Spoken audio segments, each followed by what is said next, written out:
बिस्मिल्लाहिर्रहमानिर्रहीम। अस्सलाम वालेकुम जी। तो मेरी यूट्यूब की फ़ैमिली कैसे हैं आप सब लोग। मेरी दुआ है कि आप लोग जहाँ भी रहें खुश रहें, आबाद रहें। आप सबकी दुआओं से अल्हम्दुलिल्लाह जी मैं भी बिल्कुल ठीक ठाक हूँ और हाज़िर हूँ एक नई रेसिपी के साथ। तो आज मैं बना रही हूँ तारा मीरा का साग, जिसको पंजाबी में हम लोग जमा का साग बोलते हैं। तो तारा मीरा का साग बनाने के लिए हमें जो चीज़ें चाहिए, तारा मीरा का साग मैंने लिया है और इसको अच्छी तरह से मैंने उबाल कर गला लिया है। और मैं अपने पिछले व्लॉग में आपको दिखा चुकी हूँ कि ये साग किस तरह का होता है।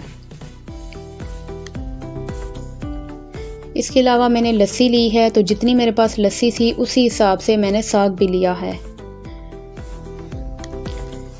मसालों में चाहिए जी सुरख मिर्च और नमक। ये दोनों मसाले आप अपने टेस्ट के हिसाब से ले लें। इस सालन के अंदर ज़्यादा लंबे चौड़े मसाले नहीं जाते। एक छोटे साइज़ की मैंने ली है प्याज और छोटे साइज़ का लिया है जी टमाटर। इसके अलावा मैंने ली है सब्ज़ मिर्च तकरीबन 12 से 15 अदद।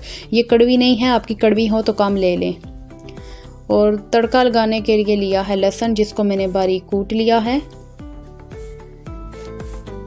तो सबसे पहले जी बिस्मिल्लाहिर्रहमानिर्रहीम, ब्लेंडर जग मैंने लिया है। अब इसके अंदर मैं लस्सी डालूंगी। सारी लस्सी एक बार नहीं डालनी, आधी अभी डालूंगी, आधी दोबारा से फिर डालूंगी।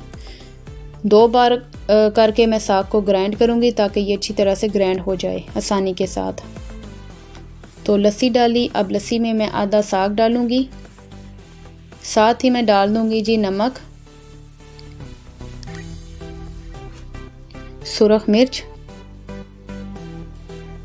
और सब्ज़ मिर्च भी डालूंगी, लेकिन वो अभी नहीं, वो दोबारा से डाल लूँगी। तो अभी मैं इसको अच्छी तरह से ब्लेंड करूँगी।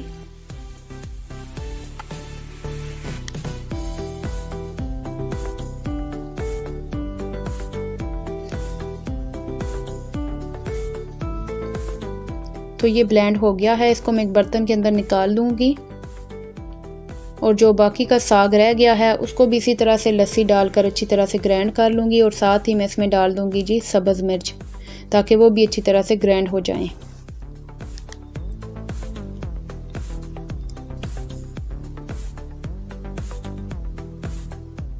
तो लस्सी थोड़ी खट्टी थी तो मैंने थोड़ा सा पानी भी शामिल कर लिया है ताकि लस्सी खट्टी ना रहे। तो इसको भी मैं अच्छी तरह से ब्लेंड कर लूँगी। वैसे तो आप इसको दही के अंदर भी बना सकते हैं, लेकिन लस्सी के अंदर ये साग ज़्यादा मज़े का बनेगा। और अगर लस्सी आपकी खट्टी हो, ज़्यादा घनी हो, तो आप उसमें पानी डाल सकते हैं। तो ये भी ब्लेंड हो गया है, इसको भी एक बर्तन में निकाल दूँगी।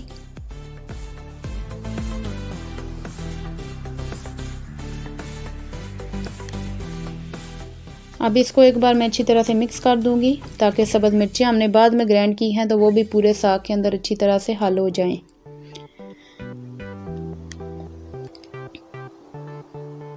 तो इस तरह का ये होना चाहिए, इतना पतला। तो अब इस बर्तन को करते हैं साइड पे। तो एक और बर्तन मैंने चूल्हे पे रख लिया है, इसमें मैं डालूंगी कुकिंग ऑयल। इस साग के अंदर कुकिंग ऑयल थोड़ा ज़्यादा होता है, मतलब तरी तरी ऊपर नज़र आनी चाहिए साग के ऊपर। तो ये इतना मैंने अभी डाला है, अभी दोबारा से इसके अंदर फिर ऑयल जाएगा जब हम इसको तड़का लगाएंगे ना तब। तो ऑयल गर्म हो गया है, अब इसमें मैं प्याज डालूंगी।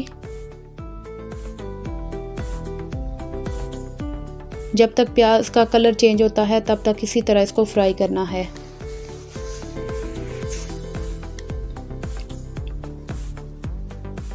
तो देखिए प्याज का कलर चेंज हो गया है, अब इसमें मैं टमाटर डाल दूंगी।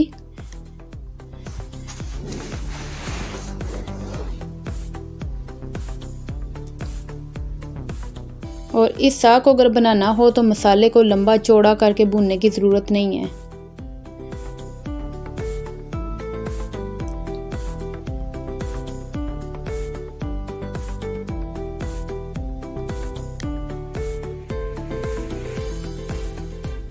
तो मसाला बिल्कुल तैयार है, अब इसमें मैं ग्राइंड किया हुआ साग डाल दूंगी।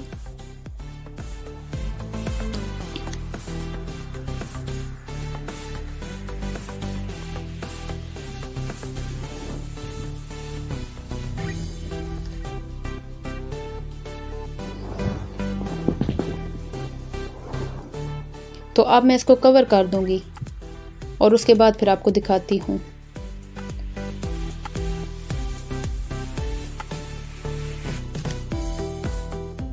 तो देखिए साग को उबाल आना शुरू हो गए हैं। अभी फिर से इसको कवर कर दूंगी, अच्छी तरह से पकने दूंगी।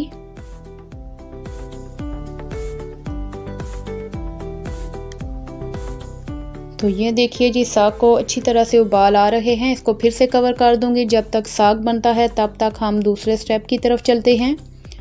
तो बिस्मिल्लाहिर्रहमानिर्रहीम, एक पैन को मैंने चूल्हे पे रख लिया है और इसमें मैं डालूंगी कुकिंग ऑयल।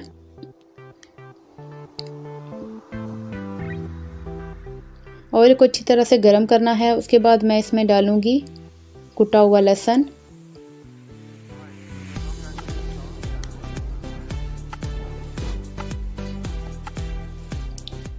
लहसुन को अच्छी तरह से फ्राई करना है जब तक इसका कलर ना चेंज हो जाए।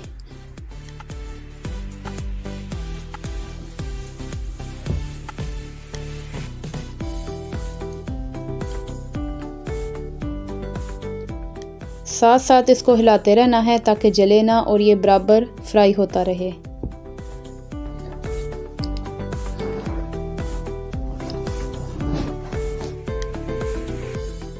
तो देखिए लहसुन का कलर चेंज हो चुका है।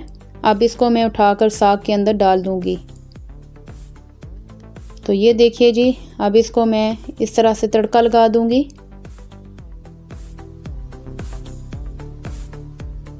तो साग अल्हम्दुलिल्लाह जी तैयार हो गया है। मैं चूल्हे को बंद कर दूंगी। साग थोड़ा ठंडा होगा तो फिर मैं इसकी फाइनल लुक आप लोगों को दिखाती हूँ।